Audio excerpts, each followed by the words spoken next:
Hello students, good morning. ચલો આજે આપણે જોવાના છે સ્થાન પસંદગીને અસર કરતા પરિબળો, એટલે કે factors affecting the selection of a location. બરાબર. તો જે પણ એકમની સ્થાન પસંદગી આપણે કરીએ છીએ, બરાબર છે, એની સફળતા કે નિષ્ફળતા જે છે એના સ્થાન પર ડિપેન્ડ કરતી હોય છે. બરાબર, કે લોકેશન કેવું છે, બરાબર છે. પછી જે તે પ્રોડક્ટ માટે જે તે પ્રકારનું સ્થાન આપણને જોઈતું હોય અને આપણે ઊંધું સ્થાન જો ડિસાઈડ કરી લઈએ, સિલેક્ટ કરી લઈએ, બરાબર છે, તો પછી એ કેવું છે કે બરાબર નહીં ચાલે. ઓકે.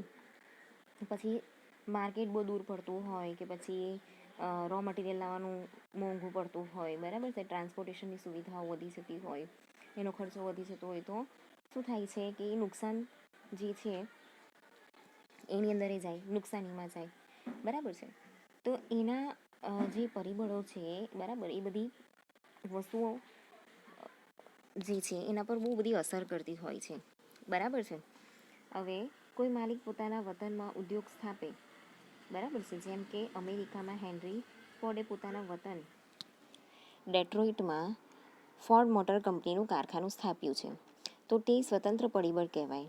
જ્યારે એકમ કાચા માલના ક્ષેત્ર નજીક સ્થાપવું કે બજારની નજીક, તે પરસ્પર આધારિત પરિબળો બની જાય છે. તો પરસ્પર આધારિત પરિબળો એકબીજાના પૂરક સ્વરૂપના બની જાય છે. જેમ કે એક સ્થળેથી બીજા સ્થળે વાહન વ્યવહાર, બેન્કિંગ, સમારકામ સેવાઓ. પછી સ્પર્ધકો, તો સ્પર્ધકો પ્રકારના તો કાચા માલના ક્ષેત્ર નજીક વિરુદ્ધ બજારની નજીક એકમ સ્થાપવું, બરાબર છે. મેં તમને એ કીધું પ્રમાણે કે દૂર હોય તો ટ્રાન્સપોર્ટેશનનો ખર્ચો વધી જાય, બરાબર, બજાર દૂર હોય તો એ ખર્ચો વધી જાય, બરાબર છે. તો અહીંયા જ્યારે પણ આપણે સ્થાન પસંદગી કરીએ છીએ ત્યારે કયા કયા પરિબળો છે એને ધ્યાનમાં રાખવા જોઈએ એ આપણે જોઈએ. તો એમાં પહેલું છે કે કાચા માલની નજીકતા, બજારની નજીકતા, પર્યાપ્ત કારીગરોની પ્રાપ્તિ, પછી સાધનોની પ્રાપ્તિ કે સુવિધા, જેમ કે વીજળી, પાણી, સમારકામ, પછી વાણિજ્ય સેવાઓની ઉપલબ્ધિ, એટલે કે વાહન વ્યવહાર, બેન્કિંગ, સંદેશા વ્યવહાર, પછી સામાજિક સેવાઓની સવલતો, એટલે કે કેળવણી, દવાખાનું, પોલીસ, ફાયર બ્રિગેડ, પછી સ્થાન વિષયક કારીગરી વલણ, એટલે કે અંકુશો અને પ્રલોભનો, પછી બગાડના નિકાસની સગવડ, વસાહતોનું પ્રતિભાવ, વ્યૂહાત્મક પરિબળ, હવાઈ હુમલો, બરાબર છે. તો આપણે એક પછી એક જોઈએ. તો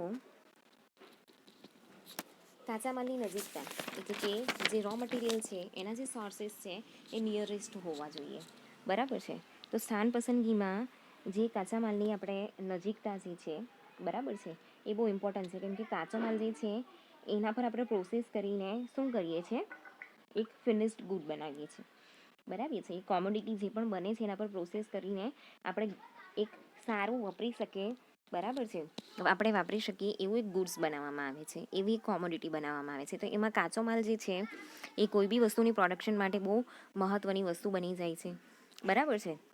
તો વળી પ્રક્રિયા દરમિયાન કાચા માલ પોતાનું અસલ વજન જાળવે છે અથવા વજન ગુમાવે છે. જો કાચો માલ અંતિમ પેદાશમાં પોતાનું વજન જાળવી રાખતો હોય ત્યારે તેનું સ્થાન કાચા માલની નજીક અથવા બજારની નજીક રાખવું તે પ્રશ્ન મહત્ત્વનો બનતો નથી. પરંતુ જ્યારે અંતિમ પેદાશમાં વજન ગુમાવતા કાચા માલની પ્રક્રિયા એકમ કાચા માલના ક્ષેત્રની નજીક હોય તે ઈચ્છનીય છે. એટલે કેવું છે કે એનું કાચા માલનું જે વજન છે, બરાબર, એ જો વજન જાળવી રાખે ને તો બહુ ફરક નથી પડતો, બરાબર, કે આપણે નજીકમાંથી લાવીએ છીએ કે દૂરથી લાવીએ છીએ, કે એમાં ટ્રાન્સપોર્ટેશનનો ખર્ચો ને બધું જે છે એ ઓછું હોય છે, બરાબર છે. પણ જો એનું વજન ઘટી જતું હોય ને તો છે ને એક વસ્તુ બનાવવા માટે કેવું છે કે કાચો માલ વધારે જોઈએ ત્યારે. તો ત્યારે આ જે વસ્તુ છે કે આપણે ક્યાંથી લાવીએ છીએ એ વસ્તુ અહીંયા મેટર કરે છે. તો જો આવા એકમને કાચા માલના ક્ષેત્રથી દૂર અને બજારની નજીક રાખવામાં આવે તો બિનજરૂરી વાહન ખર્ચ વધી જાય છે, બરાબર. તો જ્યારે આવો જે કાચો માલ છે એને કેવું છે કે દૂર રાખવામાં આવે, દૂરથી આપણે લાવતા હોઈએ તો ત્યારે ટ્રાન્સપોર્ટેશનનો ખર્ચો વધી જાય છે. તો કેટલીક વાર શું થાય છે કે કાચો માલ જે છે એ એક સ્થળેથી જ પ્રાપ્ત થતો હોય, જ્યારે તેમાંથી તૈયાર થતી પેદાશનો બજાર વિસ્તાર વ્યાપક હોય છે, જેમ કે ઓઇલ, લોખંડ, કોલસો, પથ્થરની ખાણો વગેરે. તો આવી પરિસ્થિતિમાં ખાણ ક્ષેત્રની નજીક ઉદ્યોગની સ્થાપના કરવામાં આવે છે, બરાબર છે. આપણે એક જગ્યાએથી બધી વસ્તુ મળી રહેતી હોય પણ એનું કેવું છે કે બજાર વ્યાપ વધારે હોય, તો આપણે એની નજીકની જગ્યાએ આપણે ઉદ્યોગ જે છે એ સ્થાપી શકીએ છીએ, બરાબર છે. કોલસો છે, ઓઇલ છે, લોખંડ છે, એ બધી વસ્તુ તો આપણે ત્યાં એની ખાણ જે છે ત્યાં નજીકમાં આપણે આપણું કારખાનું સ્થાપી શકીએ છીએ. તો ભારતમાં જે સિમેન્ટ ઉદ્યોગ છે, લોખંડ પોલાદનો જે ઉદ્યોગ છે, એનું સ્થાનીયકરણ આ પ્રમાણે જ થયેલું છે. બરાબર છે. તો આ જે કાચો માલ છે એ બધી જગ્યાએ ઉપલબ્ધ થાય ત્યારે ઉદ્યોગના સ્થાનને આપણે કાચા માલના ક્ષેત્ર નજીક ખેંચવાનું પરિબળ ગૌણ બની જાય છે. બરાબર, બધી જગ્યાએથી આપણને મળી રહેતું હોય ને તો પ્રોબ્લેમ નથી આવતો, પણ જો એક જ જગ્યાએથી મળતું હોય, બરાબર, તો ત્યારે આપણે વિચારવું પડે, તો આપણે નજીક સ્થાપવું પડે. ઓકે, તો એવી જ રીતે ખેત પેદાશ ઉપર આધાર રાખતા ઉદ્યોગો જેમ કે ખાંડ, શેરડી, રૂ અને કાપડ, તમાકુ, બીડી, સિગરેટ, મગફળી, ખાદ્ય તેલની મિલો, તો એ કેવું છે કે સામાન્ય રીતે ખેત ઉત્પાદનના સ્થાન નજીક જ સ્થાપવામાં આવે છે. બરાબર, કેમ કે ત્યાંથી જ આપણને મળી રહે છે, ગમે ત્યાંથી નહીં મળે આપણને. કાચા માલનું જે પરિબળ છે એ સામાન્ય રીતે કાચા માલના વાહનના ખર્ચ જે છે, બરાબર, એના અનુસંધાનમાં અહીંયા વિચારવામાં આવે છે. બરાબર છે. એના પછી છે કે બજારની નજીકતા, નિયરેસ્ટ ઓફ ધ માર્કેટ. તો એની અંદર શું છે, તો કોઈ પણ પેદાશનું ઉત્પાદન કેન્દ્ર સામાન્ય રીતે એક જ જગ્યાએ કેન્દ્રિત થતું હોય છે. જ્યારે તેનું બજાર વ્યાપક રીતે પથરાયેલું હોય છે, પેદાશનું બજાર સ્થાનિક પેદાશનું બજાર સ્થાનિક, પ્રાદેશિક, આંતરરાષ્ટ્રીય, રાષ્ટ્રીય એવી રીતે હોય છે. જો બજારનું સ્વરૂપ જે છે એ રાષ્ટ્રીય કે આંતરરાષ્ટ્રીય હોય, બરાબર છે, તો એ પ્રમાણે આપણે અહીંયા એનું જે વસ્તુ છે, વેચાણ છે, બરાબર છે, કે બજારનો હિસ્સો છે એ પ્રમાણે આપણે બધું નક્કી કરવું પડે છે. અને જો સ્થાનિક હોય તો પરિસ્થિતિમાં બજારની નજીકતાનું પરિબળ મહત્ત્વનું બનતું હોય છે. પરંતુ જો એ પ્રાદેશિક છે, બરાબર છે, કે પછી રાષ્ટ્રીય છે, આંતરરાષ્ટ્રીય છે, એવું હોય તો ત્યારે વેચાણનો જે બજાર હિસ્સો છે એ નજીક હોય ત્યાં એકમની સ્થાપના કરવી જોઈએ. ઓકે, એટલે જ્યાં રાષ્ટ્રીય કે ઇન્ટરનેશનલ જે માર્કેટ હોય ત્યાં એની નજીક આપણે સ્થાપવું પડે. તો આમ કરવાથી તૈયાર માલને બજાર વિસ્તાર સુધી પહોંચાડવાનો ખર્ચ જે છે એમાં કરકસર કરી શકાય છે. તો કાચા માલની નજીકતા અને બજારની નજીકતા પરસ્પર વિરોધી પરિબળ હોય, બંને પરિબળોનું સંયુક્ત મૂલ્યાંકન કરી જે સ્થળ આર્થિક રીતે વધુ લાભદાયી હોય તેવું પસંદ કરવામાં આવે છે. તો રાષ્ટ્રીય બજારનું કેટલીક વાર પ્રાદેશિક સ્વરૂપે વિભાજન કરવામાં આવે છે, જેમ કે પૂર્વ, પશ્ચિમ, ઉત્તર, દક્ષિણ. બરાબર છે. તો આ જે રાષ્ટ્રીય બજાર છે, બરાબર, એનું બી કેટલીક વાર વિભાજન કરવામાં આવે છે.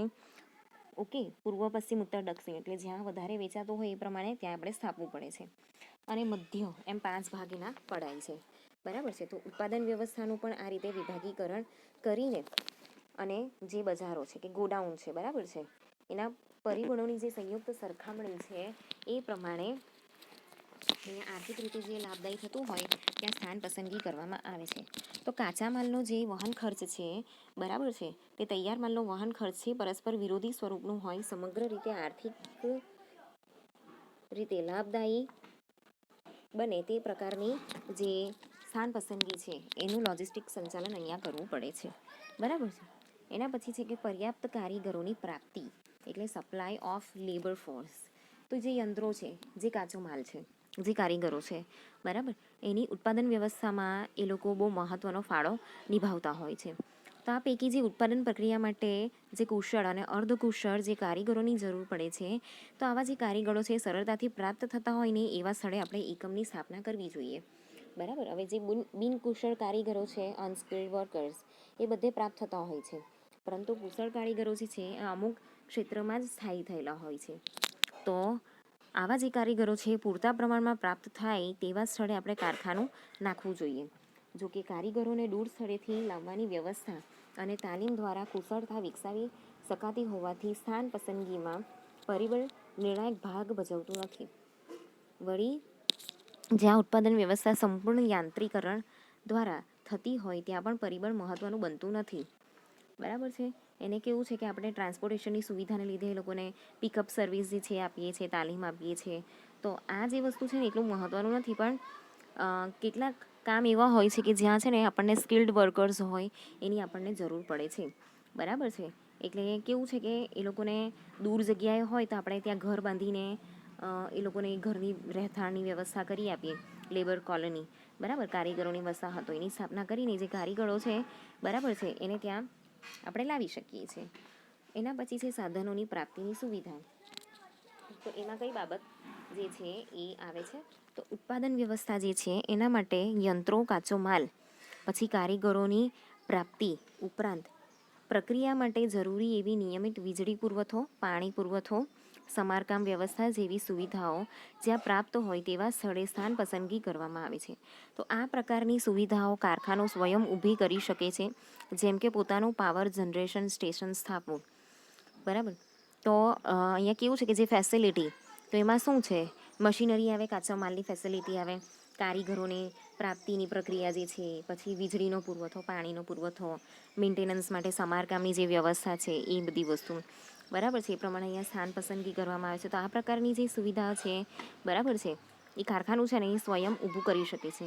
તો ત્યાં આપણે કેવું છે કે પાવર જનરેશન સ્ટેશન જે છે એ આપણે એને નાખીએ, બરાબર છે, એનું, તો ત્યાંથી આપણે વીજળી મેળવી શકીએ છીએ. પછી જે બોરવેલ આવે કે કૂવા આવે એની વ્યવસ્થા આપણે કરી શકીએ છીએ. બરાબર છે. તો એકમમાં જ રિપેરિંગ કે મરામતનો વિભાગ જે છે એની સ્થાપના કરીને બી કરી શકીએ છીએ. બરાબર છે. તો આ પ્રકારની સુવિધાઓ જે છે એ આપણે અહીંયા ઊભી કરી શકીએ છીએ. પણ એ કેટલીક વાર કેવું છે કે આ બધી વ્યવસ્થા ખૂબ જ ખર્ચાળ પુરવાર થાય છે. તો વળી નાના એકમો આ પ્રકારની વ્યવસ્થા જે છે એ ઊભી કરી શકતા નથી. આર્થિક રીતે એ લોકો સક્ષમ હોતા નથી. તો આવી પરિસ્થિતિમાં જે સવલતો પ્રાપ્ત થતી હોય એ જ સવલતો અહીંયા જે છે કારખાનામાં લાવવામાં આવે છે. એના પછી છે વાણિજ્યિક સેવાઓની ઉપલબ્ધિ, એટલે કે બેંક, કમ્યુનિકેશનની સર્વિસીસ, બરાબર, સંદેશા વ્યવહારની. તો અવેલેબિલિટી ઓફ કોમર્શિયલ સર્વિસીસ, તો ધંધાના જેટલા બી બાહ્ય પક્ષકારો છે કે અનેક પ્રકારના આર્થિક વ્યવહારો થતા હોય છે. બરાબર છે. હવે બાહ્ય પક્ષકારોની અંદર કોણ કોણ આવશે? જે જગ્યાએથી આપણે રો મટીરિયલ લઈએ છીએ, કે જે ટ્રાન્સપોર્ટેશનની સુવિધાઓ પૂરી પાડે છે, એ બધા. તો દેશ વિદેશ સાથે સંદેશા વ્યવહાર કરવું કે નાણાકીય હેરફેર માટે અનેક વાર આપણે એ બધી વસ્તુ બનતી રહે છે. તો ત્યાં આપણને બેન્કિંગ છે, તાર ટપાલ છે, સંદેશા વ્યવહારની જે વસ્તુઓ છે એની સેવાઓની આપણે વ્યાપક ઉપલબ્ધિ હોવી જોઈએ, કેમ કે એની જરૂર પડે છે. તો કાચો માલ છે, તૈયાર માલ છે, કર્મચારીઓની હેરાફેરી માટે યોગ્ય પ્રકારના જે રોડ છે એ બી કમ્યુનિકેશનમાં જ આવે. બરાબર છે. તો રેલવેની સુવિધાઓ છે, પછી કારખાનું નાખવાનું, જ્યાં રેલવેની સુવિધા પ્રાપ્ત થતી હોય ત્યાં આપણે કારખાનું નાખી શકીએ છીએ. બરાબર છે. પછી એકમ દ્વારા આયાત નિકાસનો વેપાર થતો હોય તો તેવી પરિસ્થિતિમાં વજનદાર માલ સામગ્રી જે છે એ બંદરો નજીક કે હલકી વસ્તુઓનો વેપાર હોય તો એરપોર્ટ નજીક એકમની સ્થાપના થાય તે ઈચ્છનીય છે. બરાબર. તો આ બધી વસ્તુનું બી અહીંયા ધ્યાન રાખવું પડે છે. એના પછી છે કે સામાજિક સેવાઓની પ્રાપ્તિ, તો અવેલેબિલિટી ઓફ સોશિયલ સર્વિસીસ. તો એની અંદર યંત્રો અને માલ સામગ્રી માટે જેમ વાહન વ્યવહારની સેવાઓ જરૂરી બને છે, તેમ કારીગરો અને તેમના કુટુંબ માટે ડાક્ટરી સેવા જે છે, કેળવણી છે, એટલે કે એજ્યુકેશન જે છે, આનંદ પ્રમોદના જે સાધનો છે જ્યાં પ્રાપ્ત થતા હોય તેવા સ્થળે કારખાનું સ્થાપવું જોઈએ. હવે જે પણ કારીગરો છે, બરાબર છે, કે પછી એમ્પ્લોઈઝ છે, એ લોકોને આપણે ત્યાં ઘર પૂરું પાડીએ છીએ. બરાબર છે. તો એની નજીકમાં જ આપણને કેવું છે કે હોસ્પિટલ છે, કે પછી સ્કૂલ છે, કોલેજ છે, થિયેટર છે, ગાર્ડન છે, એ બધાની સુવિધા મળતી હોય તો ત્યાં આપણે નજીકમાં કારખાનું સ્થાપી શકીએ છીએ. બરાબર છે. અને જો એકમ મોટા કદનું હોય તો કારખાનાના સ્થળે જ આ પ્રકારની સામાજિક સેવાઓ જે છે એ આપણે આપી શકીએ છીએ. જેમ કે L&D વાળા છે, SR વાળા છે, એ લોકો એવી રીતે સુવિધાઓ પૂરી પાડે છે. બરાબર છે. તો આ ઉપરાંત એકમમાં લૂંટફાટ, આગ જેવી જે ઘટનાઓ થાય છે તો એના માટે પોલીસની વ્યવસ્થા બી હોવી જોઈએ. બરાબર છે. આગ માટે રક્ષણ જેવી વ્યવસ્થા નજીકમાં જ પ્રાપ્ત થતી હોય એવા એકમો, તો એ રીતે આપણે એકમો જે છે એની સ્થાપના કરવી જોઈએ. બરાબર. એના પછી છે કે સ્થાન વિષયક સરકારી વલણ, એટીટ્યુડ ઓફ ગવર્મેન્ટ ટોવર્ડ્સ લોકાલિટી. તો આપણે ત્યાં જે સરકારી અને અર્ધ સરકારી સત્તાઓ છે, એટલે કે મ્યુનિસિપાલિટી અને શહેરી વિકાસ મંડળો, બરાબર છે, વગેરેની આપણે ધ્યાનમાં રાખીને સ્થાન પસંદગી છે એની અંદર આપણે બે પ્રકારના જે નિર્ણયો છે એ લઈ શકીએ છીએ. તો ઉદ્યોગનું વધુ પડતું કેન્દ્રીકરણ અટકાવવા માટે અને પછાત વિસ્તારના આર્થિક વિકાસ દ્વારા પ્રાદેશિક અસંતુલન ઘટાડવા માટે સરકાર બે પ્રકારનું વલણ અહીંયા ધરાવે છે. તો અમુક શહેરી વિસ્તારમાં અને તેની આજુબાજુના વિસ્તારમાં નવા ઉદ્યોગોની સ્થાપના પર જે છે એ પ્રતિબંધ ફરમાવે છે.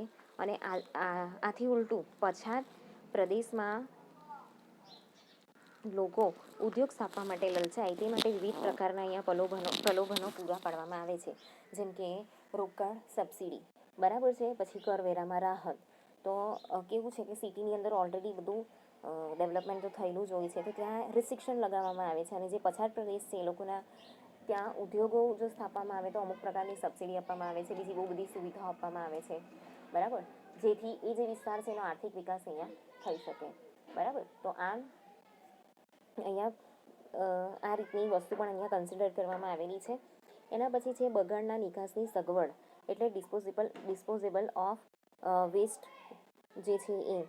તો જ્યારે પણ ઉદ્યોગની અંદર ઉત્પાદન પ્રક્રિયા થાય છે તો તેની અંદર જે વેસ્ટ છે એ ઊભું થવાનું છે, ખાસ કરીને પ્રવાહી, બરાબર છે, અને સોલિડ વેસ્ટ, એમ બે સ્વરૂપે હોય છે. તો આવો જે બગાડ છે ને એ તંદુરસ્તી માટે હાનિકારક છે. તો જે પ્રદૂષણ નિવારણ સત્તા છે, બરાબર છે, તેના દ્વારા કેવું છે કે નિકાલ માટેની જે જોગવાઈઓ છે એનો આગ્રહ રાખવામાં આવે છે. તો આ માટે રાજ્ય સરકારો દ્વારા નદી કે દરિયા કિનારાની નજીક જે કેમિકલ ઝોન નક્કી કરવામાં આવેલી છે, તો આ પ્રકારની જે પેદાશોનું ઉત્પાદન આવા કેમિકલ ઝોનમાં સ્થાપી શકાય છે. જેમ કે ગુજરાતમાં વડોદરા નજીકની નંદેસરી કેમિકલ ઝોનમાં ઘણા રસાયણ પેદાશના કારખાના સ્થાપવામાં આવેલા છે. તો પ્રદૂષણ નિવારણની ટ્રીટમેન્ટ માટે મોટો ખર્ચો કરી વ્યવસ્થા કરવી અનિવાર્ય બને છે, બરાબર. તો વ્યક્તિગત એકમ માટે આવો મોટો ખર્ચો ઉઠાવવો શક્ય ન હોય ત્યારે અનેક એકમો અહીંયા ભેગા થાય છે અને સહકારી ધોરણે આ જે પ્રકારના જે બગાડો છે એના નિકાલની વ્યવસ્થાનું વલણ વધતું જાય છે, બરાબર. બધા ભેગા થઈને એ ત્યાં બધું ચોખ્ખું કરે, પાણી ચોખ્ખું કરે ને પછી નદીમાં વહાવે. એના પછી છે વસાહતીઓનો પ્રભાવ. તો ઉદ્યોગનું જ્યારે સ્થાનીયકરણ દ્વારા જે તે વિસ્તારનો આર્થિક વિકાસ થાય છે, રોજગારીની તકો વધે છે, કાચા માલનું સ્થાનીકરણ વેચાણ જે છે એ શક્ય બને છે. અને આમ છતાં જો કારખાના વિસ્તારના કારણે શહેરીકરણના પ્રદૂષણો ફેલાય કે હવા પાણીનું પ્રદૂષણ વધે, તો તેવી પરિસ્થિતિમાં જે સ્થાનિક વસ્તી છે, બરાબર છે, એ ઉદ્યોગોના સ્થાનીકરણ તરફ અણગમો કે વિરોધ પ્રગટ કરી શકે છે, બરાબર છે. ઓફકોર્સ પ્રદૂષણ થતું હોય તો કોઈને ગમે નહીં, તો એનો વિરોધ કરવામાં આવે છે. એના પછી છે વ્યૂહાત્મક ફેક્ટર્સ. તો એની અંદર શું છે કે ઉદ્યોગના સ્થાનીકરણમાં જે હવાઈ હુમલો છે એના સામે રક્ષણ, કુદરતી આફતો છે, બરાબર, ધરતીકંપ આવી શકે, પૂર આવી શકે, એ બધી વસ્તુનું પણ અહીંયા ધ્યાન રાખવું પડે છે. તો આ પ્રકારના જે પરિબળો છે એના કારણે એક જ ઘટના બનતા ઉદ્યોગની તારાજી થતાં મોટું આર્થિક નુકસાન સહન ન કરવું પડે તથા ઉત્પાદન પ્રવાહ ખોરવાઈ જવાના પ્રસંગો ઉદ્ભવે છે. તો ઉદ્યોગના સ્થાનીકરણ પર જ્યારે આ પરિબળનો પ્રભાવ હોય ત્યારે તેને પણ ધ્યાનમાં લઈને ઉદ્યોગોનું સ્થાનીકરણ નક્કી કરવું પડે છે, બરાબર છે. એના પછી છે અન્ય પરિબળો. તો ઉદ્યોગના સ્થાનીકરણમાં કેટલીક વાર બિન આર્થિક પરિબળો પણ ભાગ ભજવતા હોય છે. જેમ કે કોઈ ઉદ્યોગપતિ પોતાના વર્તનમાં સ્મૃતિ રૂપે કારખાનું સ્થાપવાનું પસંદ કરે. તો અમેરિકાના ધનકુબેર હેનરી ફોર્ડે તેમનું ફોર્ડ મોટરનું કારખાનું અમેરિકામાં નાખ્યું છે, કારણ કે તે તેમનું જન્મસ્થાન છે. તો આ પ્રકારના સ્થાનીયકરણના નિર્ણયમાં આર્થિક પરિબળો જે છે એની સરખામણીમાં લાગણી વિષયક પરિબળો છે એ પણ એને પ્રાધાન્ય વધુ હોય છે.